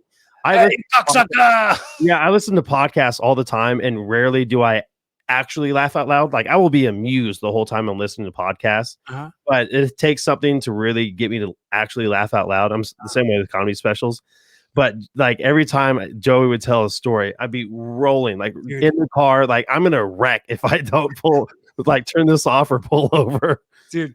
When he was talking about when he was on Rogan and he was talking about how he couldn't take a COVID test because he's got too much shit in his nose. Yeah. He's got a asshole dust up there. When he said asshole dust, I yeah. No, for sure. Yeah, no, that's awesome, actually. Yeah. I don't have any friends that I can talk to about like stand-up comedy. Oh, absolutely cool. No, absolutely no one I know is super into stand-up comedy. So it's actually nice to meet someone who's all about it. Well, welcome to this friendship. Yeah, that's awesome. Yeah, for sure. Yeah. I mean, and so top 5 for me, I think I'd have to go with Burr, then Tom Segura, then probably John Mulaney, and then I really like Nate Bargatze. I know I think his second special, I think I saw it on Netflix. It's dropping in a couple weeks. Right. I think he's really moving up there for me. I listen to his podcast too. Do you listen to that? Have you heard it? Does he has one? It's called the Nate Land Podcast. Nate Land Podcast. All right. I will write that down as well. I'll have to listen to that. Yeah, it's good. It's a good one. I like it. Yeah. And then I saw him Skankfest like 2 years ago. Oh, that's awesome. Maybe 2 years ago. Man, it's funny because I had a thing. I actually wrote it down in my joke book because it was like he said something with his accent being so strong I couldn't understand. He was talking about a Civil War reenactment. Yeah. But it sounded to me like he said a silverware reenactment. I was like, these knives and these forks and they go up. Yeah. That is one of the things I think being a creator or for me, like an amateur wannabe stand-up comedian, like and like a wannabe amateur stand-up comedian, is when I hear people say stuff or mispronounce something or something like you just said, my mind immediately takes off and tries to find the joke in that. Is that something that you find yourself doing often? All the time, yeah. Get yourself a notebook, man. Get yourself a notebook. I've got my phone. I don't really see that I half-ass it because I'll hear something and then I'll play the entire bit out in my mind and I just write down the title or just like the subject basically, and then I totally fucking forget it, and then I'll bring it up on the podcast, and then I have to remember it. Right. Yeah, I do that exact same thing, man. I have stuff in my phone. I'm gonna see if I can show you my quick notes is filled with stuff that I'm not going to understand what it means. Yeah, I find myself multiple times like, what the fuck does that even mean? What was I trying to tell myself? Like it's just a little like Yep. premise or whatever. I put this says some women will say just another notch in your bedpost when they talk about Yeah. guys and like piling up the girls they've been with. And I've never seen anyone's bedpost with notches on it. The only time I've ever seen notches near a bed were like in a prison movie when somebody's counting how long they've been in prison. Yeah, that's really good. Yeah. No, yeah. So yeah, no. So when you write jokes, when you're writing a set, do you sit down and type out your entire set and memorize it? No. How do you, because I've always been, because I hear all the comedians talk about writing jokes and stuff like that, and they have to memorize their set. I've always been curious when they say that, do they mean they type it out word for word and practice it in the mirror? No. I mean, some people do that. I mean, some people do that. Some people have to be meticulous about hitting every word the way that they've like figured it out. Like some people will type it all out, and like that's part of their, I guess, like process. brain, like type A personality or whatever. Yeah. And it's like, that's not me. What I'll do is like I'll know kind of how like if I go to see, I just said like too many times. I'll go to an open mic and I'll gauge the reaction I got the way I wanted the words to go. And then I'll edit that for the next time I get up on stage and do it. And try to arrive at the best part. That's why I miss weekly open mics. I hosted two weekly open mics like 2 summers ago. Yeah. I miss that so bad. It keeps you so fresh and so so a lot of times when I'm like, oh, I used to do this joke. I'm like, well, I did it once at one of the open mics that I was hosting. Yeah. So it's like a lot of times I'll say, oh, I used to do this, but I've tried it. I've tried it once. Try it, yeah. So when you're planning your set, then do you just remember topics and then you remember the order that those go in, and that's how you do your set? I have a real hard time remembering. I write them down in an order in which I'd like them to go, and a lot of times I'll forget to do it the way I wanted it to go, or I'll write it down. I'll write down the bullet points of how I like what order I want it to go in. And I will fall out of that order because I will get too nervous about, dude, I get so nervous. It's like, I'll get too nervous about like a joke not getting over the way I wanted it to get over, or like get the reaction that I wanted it to get, or like maybe it got a big reaction and I want to follow it with another really big reaction. So it's like, I'm calling audibles that I shouldn't be calling. Like, I should just stay with the way I wrote it, the way that I wrote, like, well, it's going to be bullet point this, bullet point that, bullet point this. And I got to just carry that like a little post-it, not a post-it note, but I have like a stationary card or something where like, I'll take my notebook up on stage and I'll like write down the bullet point set and I'll open that page and I'll put it on the stool. And then you should just pull a Dion Cole and just straight up just have the shit in front of you. Like that is one of the things in his special. I'm assuming you've seen his special. Yeah, that I thought was perfect because as a comedian, I'm sure he doesn't need it, but you could literally write down all the jokes so you get the delivery correct, you don't miss a word or anything like that. Just having it there, it's a prop. It's part of the act, but at the same time, you're helping yourself out. Well, it's also like the idea of it is it's supposed to seem like I'm saying all this stuff for the first time. So if I'm reading it off of a piece of paper, it's ruining the illusion for people. And the lesson I've learned in pro wrestling is be careful about the illusions that you ruin for people. Because that could be your whole thing. And you don't even realize it. Yeah. So if like I operate under the assumption that anyone who's come to see me, whether it be wrestling or do comedy or listen to this podcast, I go under the impression that they're making their first impression on what it is by my performance. So I'm like, I go, well, there's probably a lot of people in the audience who already think wrestling's bullshit. So I got to make sure I over deliver for those skeptics. And there's always going to be those skeptics. I don't ever believe that everyone at that wrestling show loves wrestling and is there because they want to see wrestling. Yeah. So I'll go like, well, if I can change this skeptic and have them go, well, that Castle guy, he made me want to come back. Like that's the part of it in my head is like, I want to wrestle in a way that makes somebody who's not seen wrestling before want to come back and keep seeing it. Yeah, that's a good. That's a good attitude to take, I guess. Yeah. So when it comes to stand up, I also go like, well, most people who are coming to see me maybe don't know who I am and have never gone to a comedy event before. Maybe this is their first time.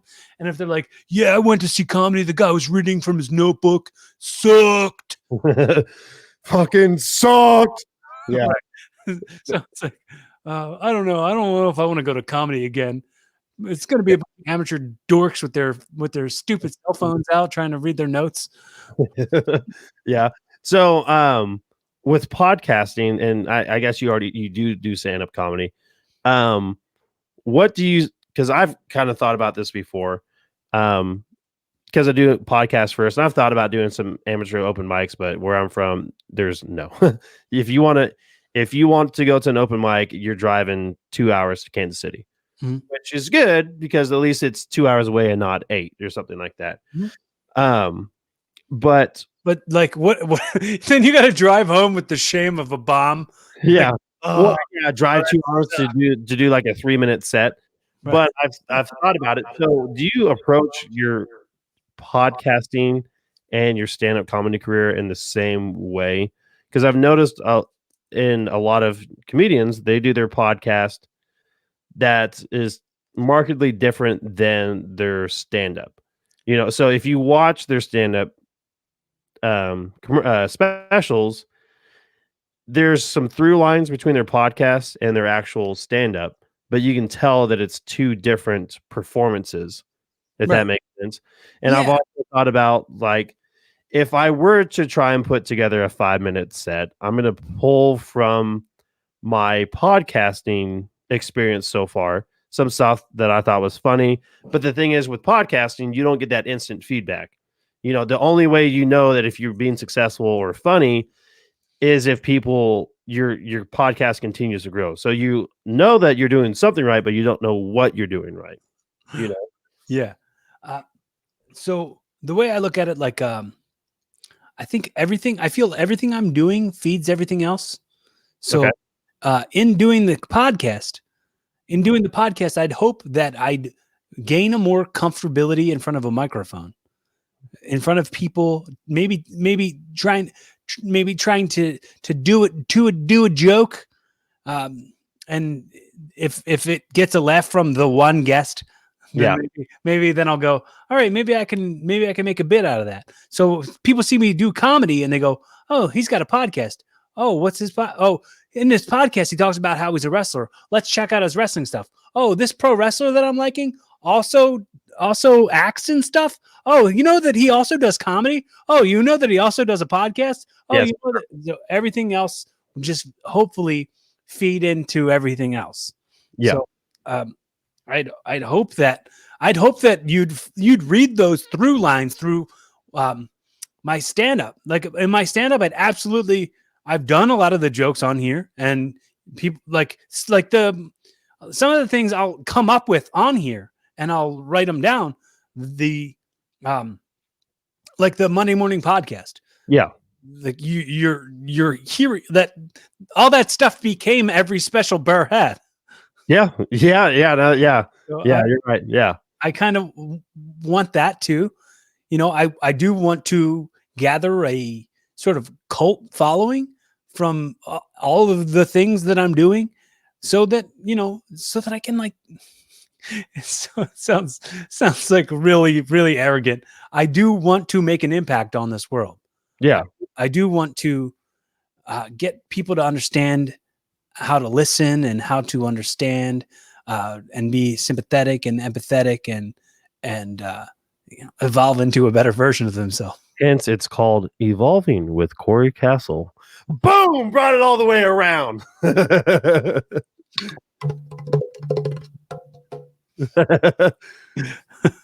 Yeah, no, that's awesome, man. Yeah. So I think stuff I'm curious about. So living out there in Kansas, right? Yeah. You live in Kansas, right? Correct. Yep. And you said the schools were so rural that like bullying wasn't an issue. Yeah, correct. Not in the not in the Hollywood slash maybe metropolitan schools as far as that goes. Because the thing about my schools is I went to a very good public school. Like we our school district for junior or for high school, junior high, and elementary school received the Blue Ribbon Award, and it's this big fucking accolade that less than 1% of all public schools in the nation get. So like we had a very good education and whatnot. And but it was like I said, it was very rural. My hometown where I went to elementary school had 300 people in it, and that's including kind of outlying areas. And then my high school was 7 miles away. It was in between two rural communities that they built this in between. Mhm. And my class was the biggest class to ever graduate from there at the time, and it was 58. Wow. And so, in going to school, just about everybody, whether that's through family connections or whatnot, because there's a lot of you'll even if you don't know that person specifically, you'll know the last name because there's just families, and you understand, like the families, or you might know someone in that family, and generations go through there.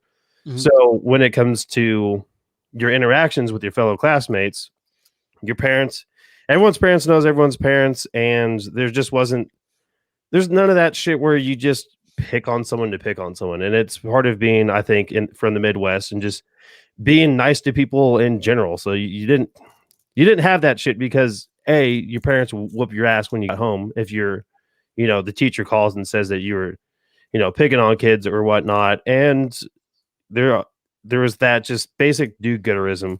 where if you saw somebody picking on somebody else, then you'd step up and say something or be like, don't be a fucking asshole. And then the peer pressure of appearing to be a bully or just an asshole was enough to make people conform to not do that. What about spirituality? What about religion and that sort of thing? Was that a present factor in your life? Not no. So I'm atheist. But a lot of my friends I mean it's not like the Bible Belt or anything like that, but yes, like a lot of my classmates and stuff, they went to church every Sunday, you know what I mean? And whatnot. But it was never like a big part of my life and not really with my friends. Like religion around here is more of like a quiet thing Mhm. where like you hold those values and you go to church on Sunday and whatnot, and you're with your congregation, but it's not pushy or anything like that, and it's not trying to get any. It's living Christian Judeo values without pushing it in people's face. Mhm. So, as an atheist, you're in the very much like dead over, like the nothing happens when you die camp. So I'm not going to say I'm a default atheist in the sense that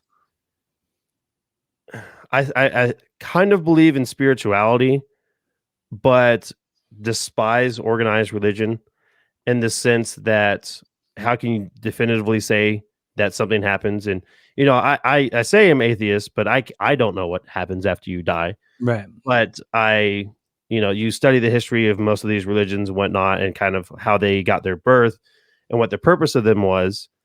And I'll personally think it's kind of bullshit. But at the same time, I recognize the impact and the role that religion has played in society. And like most of our laws are based on, like I said, Christian Judeo values. Mhm. Don't you can't murder someone. It's one of the 10 commandments, all that stuff. So I mean, it played a role in civilization and the life that I lead now. So I think I can recognize that these are all very good things that came out of it without having to believe in what they believe. Right. No.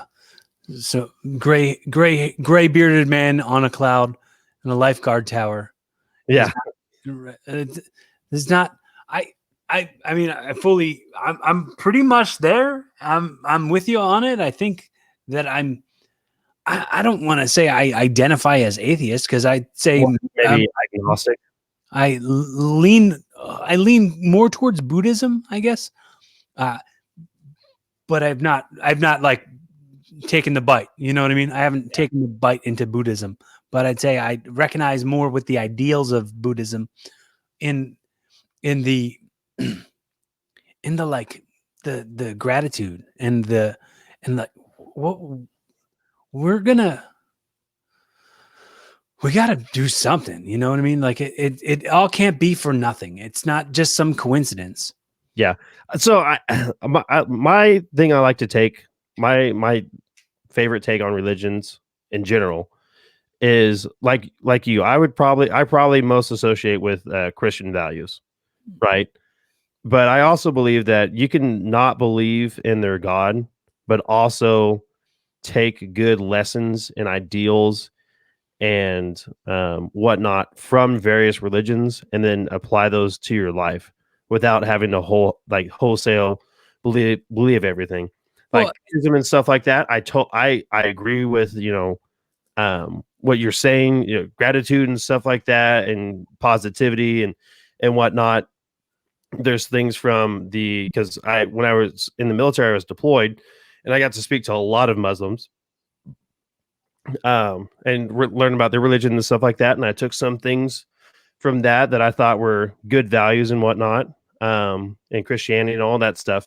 So yeah, I don't know. I think being able to take stuff from various religions without having to devote yourself to something like that is good. It doesn't take away from them. You don't have to believe what they believe, but you can also agree with them on some of their values that you agree with.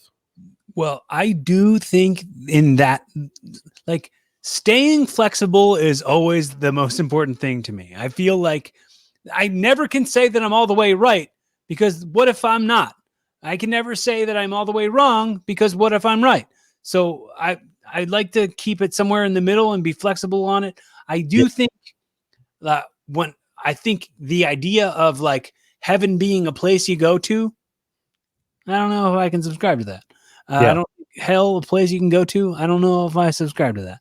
But I feel like when I say that the thing about the gray bearded man on a cloud, it's like I think God is us. I think we're that. I think that the energy that's in your brain, like if they do a brain scan on you and see all that electricity in there, I think that's God. I think the wind that blows through the trees that filters through and you breathe that in, that's God. I think that's what God is. And I think as long as you're grateful, as long as you're willing to admit that you're not perfect and you're willing to learn and grow and evolve, that you'll probably find what heaven is while you're here. Yeah, no, 100%. Yeah, that's a very good point. Yeah, you shouldn't. Kind of goes along with the thing of you shouldn't be acting a certain way because you think in the afterlife you're going to get somewhere. Right. There is something to be said for no, you act a certain way on this planet so that you can achieve that while you're still living. Right. So it's not a make it sit, lay down, roll over. Good boy. Here's your treat. Yeah, it's not like a check sheet. Like, all right, I did this, I did this, I did this. Yeah, I'm good to go, and then nothing happens. Hey, I wanna recommend a movie for you. What's that? It's on HBO Max. It's called Defending Your Life.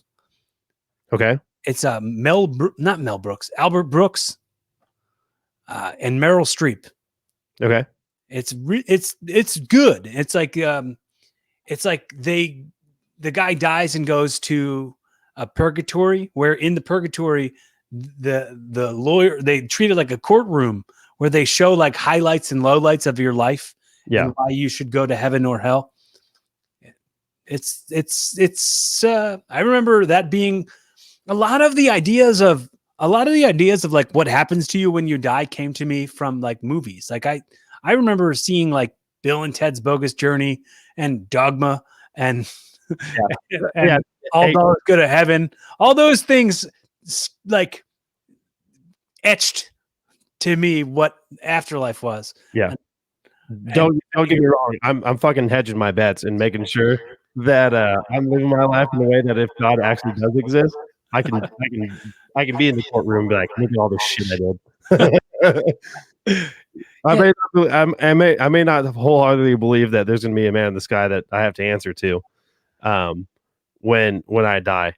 But damn it, if I do, I'm going to have a suitcase ready. Dude, I had a bit that I did about this. I tried a bit about this. There's a billboard up in Philly that says, "When you die, you will meet God." Yeah. And I was like, that's pretty cocky. That's pretty cocky. You know, when you die, there's probably a zillion other people who are probably dying at that exact moment. If anything, it's like a meet and greet line. I was going to say, well, how long do you think that fucking line is? You're standing in line forever. You get to the front of the line. He signs your Bible and then goes, "Get to the back."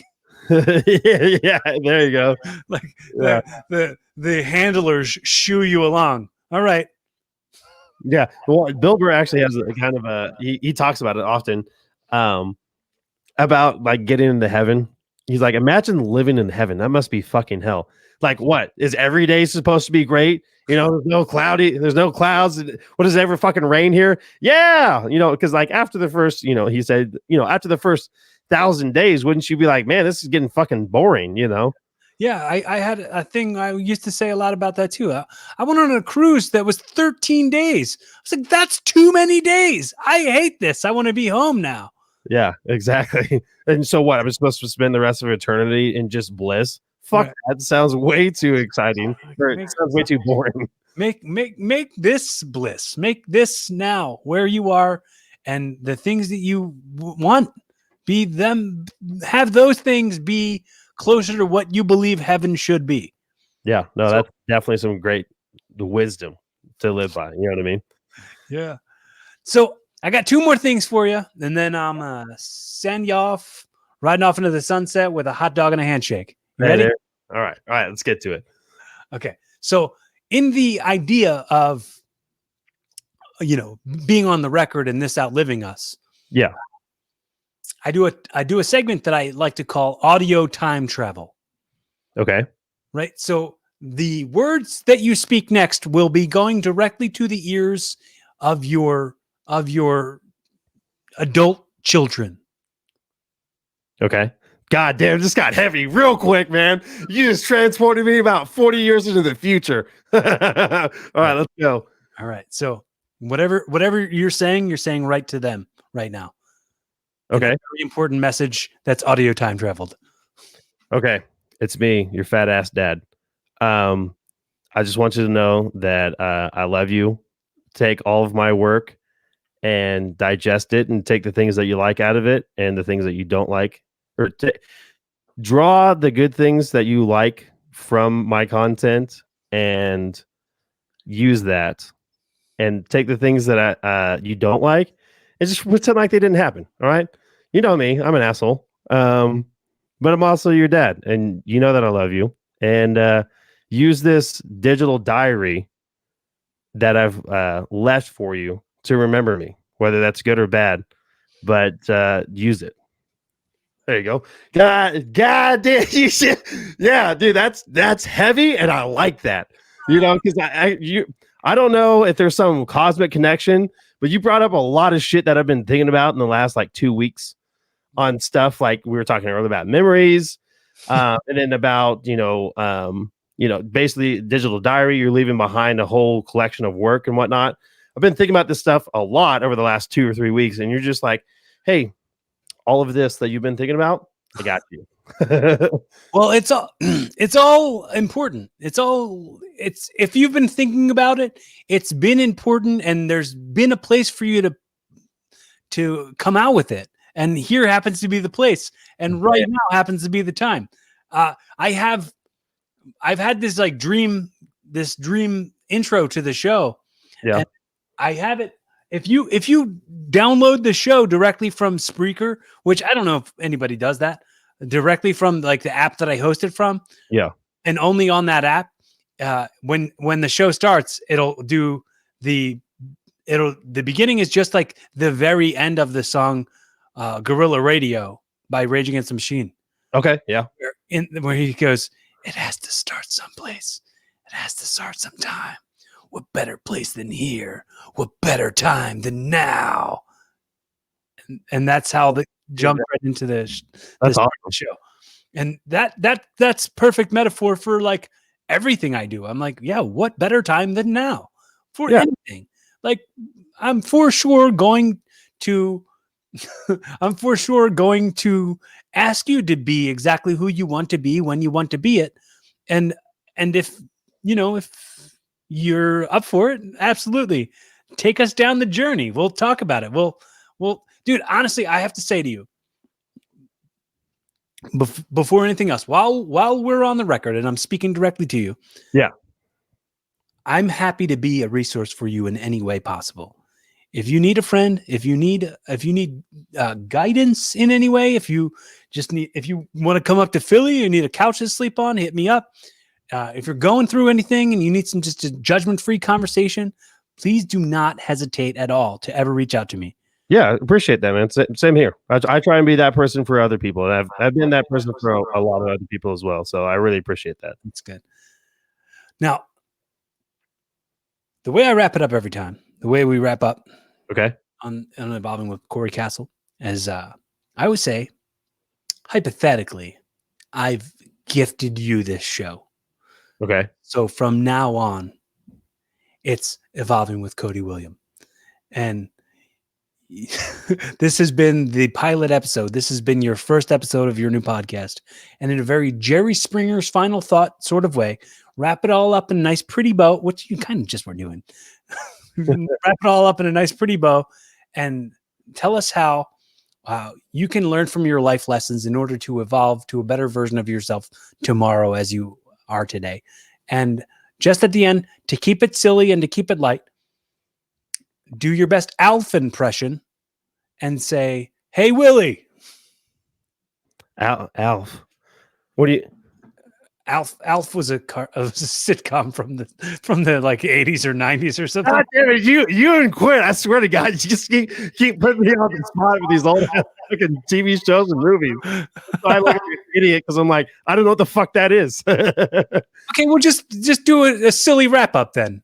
Yeah. Okay. So this has been the pilot episode for the Evolving with Cody podcast, and so you want me to wrap up what we talked about, and then go moving forward, be a better version of you, essentially. Mm-hmm. Okay. All right, guys. Well, thank you so much for tuning in to this episode of Evolving with Cody William. I really hope to bring this show to you guys every week. Today on the show, we talked with Corey. We talked about dreams, how things that happened to you in your past might just make an impact on you that is going to live with you for the rest of your life. And something that I like to take from that is apply that to your own interactions with people. You never know when you're going to make an impact on someone's life that memory is just going to stick with them. Now, do you want that to be a good one, or do you want that to be a bad one? When it comes to religion, whether you believe or you don't believe in principles and morality, and take from that what you will and apply that to your life, and take your interactions with people and always treat it like it's the first time they're ever seeing you or interacting with something that you stand with, whether it be stand-up comedy, podcasts, pro wrestling, and just try and grow. There's no better time to start than now. So with that, thank you so much, Corey, for being on the show. Remember, guys, pee is stored in the balls. No. Pee is stored in the balls. Yeah, dude, that's how I wrap up our show. Like pee is stored in the balls and semen stored in your bladder. So I mean, yeah. Yeah, just take it from a real sentimental, shitty place and just be like, hey, guess what? Pee is stored in your balls. Take on that for the next week. Oh man, thank you for that. Yeah, no, I gave it my best. I thought it was getting a little lame there at the end, so I had to save it with one of my shitty jokes. I want to say the stuff that I said to you. I want to make sure that anyone listening, if this is their first time ever checking out the show, please please know how important it is to me. The currency that you've spent here today, the currency of your effort and your attention, is far more valuable to me than any dollars that are in my bank account, and they are definitely appreciated. And if you also need a friend or just judgment-free conversation, don't hesitate to reach out to your boy. Not hard to get a hold of, Corey Castle on all the platforms. And if you like the show, let me know you exist. Comment below and maybe subscribe on my YouTube channel, youtube.com/Corey Castle, CoryKastle. Follow me on Instagram and Twitter, and keep on paying it forward. Just pay attention to the lessons that you're teaching. Yeah, Be fun, man. Be fun, have safe, keep evolving.